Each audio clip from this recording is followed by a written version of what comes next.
Happy morning friends, సంతోషంగా ఉన్నారా? ఈరోజు వాక్యము ధ్యానించుకుందాము. లేవియా కాండము 26:9 వాక్యము. నేను మిమ్మును కటాక్షించి మీకు సంతానమిచ్చి మిమ్మును విస్తరింపజేసి మీతో నేను చేసిన నిబంధనను స్థాపించేదను. Amen, amen, amen. అవును, క్రీస్తునందు ప్రియమైన వారులారా, పరిశుద్ధ గ్రంథములో చూసినట్లయితే అబ్రహామును ఆశీర్వదించిన దేవుడు, అబ్రహాము యొక్క సంతతిని విస్తరింపజేసిన దేవుడు, అబ్రహాము యొక్క కుమారులను వారి సంతతిని అనేక జనములకు ఆశీర్వాదకరంగా మార్చిన దేవుడు ఈ ఉదయకాలమందు మనలను ఆశీర్వదించే దేవుడై ఉంటున్నాడు.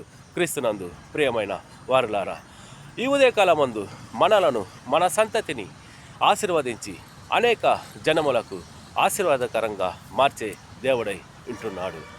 Amen, amen, amen. ఫ్రెండ్స్, ఈ ఉదయకాలమందు వాక్య భాగం వింటున్న ప్రతి ఒక్కరిని దేవుడు ఆశీర్వదించునుగాక. ఈ చిన్న సందేశాన్ని యేసు ప్రభుల వారు దీవించునుగాక. Amen, amen, amen. Praise the lord.